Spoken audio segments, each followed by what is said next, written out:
বাইরে ভাই কি আর কমু, এই যে পৃথিবীটা দেখতেছেন না, এই পৃথিবীটা যদি একটা রঙ্গমঞ্চ হয় তাইলে আমগর বাংলাদেশটা হইলো তার সদর দপ্তর। খালি বিনোদন আর বিনোদন। এক একজনের ফেসবুক পোস্টের নিচে হা হা রিয়েক্ট দিতে দিতে জীবনের অর্ধেক সময় শেষ। তো এখন কথা হইলো, এক বেড়া কয়েল জ্বালায় সাথে 2টা কুত্তা নিয়ে ভিডিও বানাইতো। লাখ লাখ পাবলিক আবার সেই ভিডিও দেখা প্রশংসাও করে ভাষায় আলাইতো একবারে।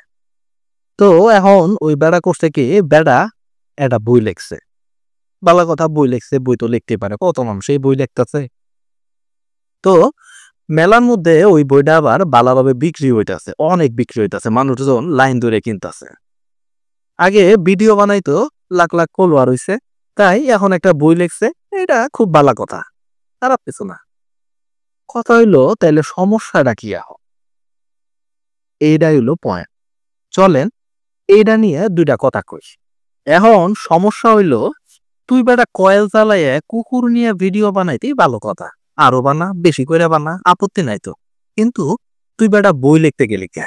আর বই লিখছি সেটাও ভালো কথা, তুই মেঘোর সাথে লুটুপুতু করবি কে? তুই বেটা প্রাক্তন ব্যবসায়ী, হ্যান ত্যান হাবি যাবি। এখন আমার কথা হইলো, যেই বেটা কয়েল চালাইয়া 2টা কুত্তার সাথে নিয়ে ভিডিও বানাইলে, সেই ভিডিও তোরা লাখ লাখ মানুষ হা কইরা দেখতি, বাহবা দিতি, সেই মানুষটাই যখন একটা বই লিখলো, সেইটা নিয়ে তো ওর এত চুলকানি শুরু হয়ে গেল কেন? আমি বুঝলাম না তো ব্যাপারটা। যোগ্যতা থাকলে তোরাও বই লেখ, তোর না করতে গেলা। এরকম থাকলে তুই একটা বই লিখা বই মেলায় প্রকাশ কর না, দেখি কত পারস। ওই বেটার ভিডিও দেখা সমানে তো কমেন্ট ঠিকই করছস, ভাই সেরা, কাফি ভাই এগিয়ে যান, কাফি ভাই প্রতিবাদী, হ্যান ত্যান আরো কত কিছু। তো উৎসাহ পাইছে বইলাই তুই বেটা বই লেখার সাহস পাইছে, তাই না?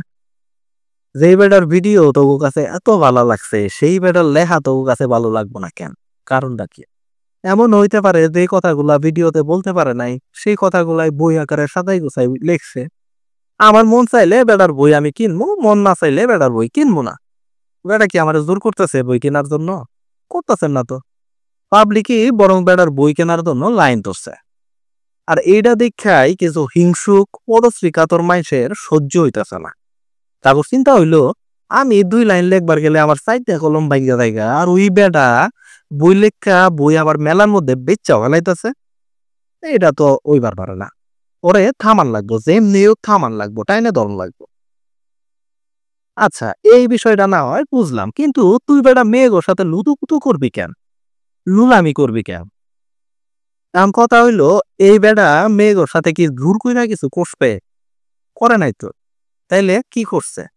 মেয়েরা হাত বাড়াইয়া দিছে, বেড়া একটু হাতটা ধরছে। চান্স পাইলে আপনি কি করতেন?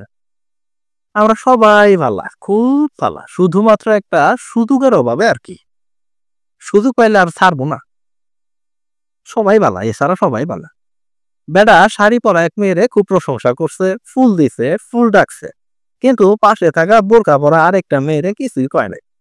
শাড়ি পরা মেয়েটারে এত কিছু কইলো, কিন্তু বোরকা পরা মেয়েটার কোনো প্রশংসাই করলো না। এটা নিয়েও চুলকানির শেষ নাই।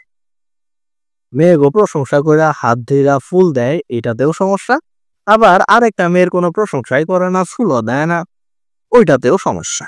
মানে এই পাবলিক গুলার সবকিছুতেই সমস্যা। কোনোটা করলেও সমস্যা, আবার না করলেও সমস্যা। সবকিছুতেই ওর সমস্যা আর সমস্যা। আরে পাদা, বোরকা পরা একটা মেয়েরে দেখলে সবাই সম্মানই করে, তার সাথে কেউ ফ্লার্ট করবার দেয় না।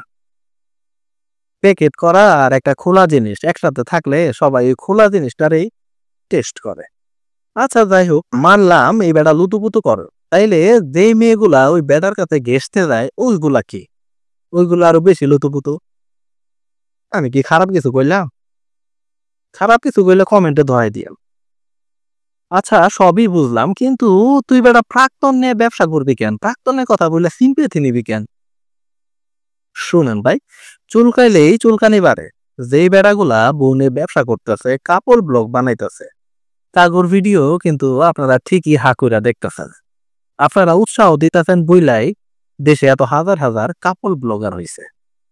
অনেকে তো বিয়েই করতেছে, বিয়ের পর কাপল ব্লগ করব এই চিন্তা ভাবনা কইরা। তাইলে এই বেটা প্রাক্তন রে নিয়ে ব্যবসা করলে তোর সমস্যাটা কি? বুঝলাম না তো আমি।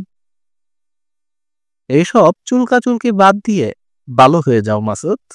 ওই বেটার ভিডিও ভালো না লাগলে দেখবা না, বই ভালো না লাগলে কিনবা না, লুতুপুতু মনে হলে মেয়েরা কাছে যাবা না, তাইলেই তো হইল সমাধান। হুদাই এত বিনোদনের দরকার কি? জাগর ভালো লাগে তারা বই কিনবো, হাত ধরে ছবি উঠাইবো, এটা তো দোষের কিছু নাই। আমার ভালো লাগবো না, আমি ওর দ্বারের কাছেও যাবো না, তাইলেই হইল। কথা কি ক্লিয়ার নাকি ভেজাল আছে? আর যদি রুচির দুর্ভিক্ষের কথা বলতে চান, তাইলে সেটা অনেক আগেই বাংলাদেশে শুরু হয়ে গেছে।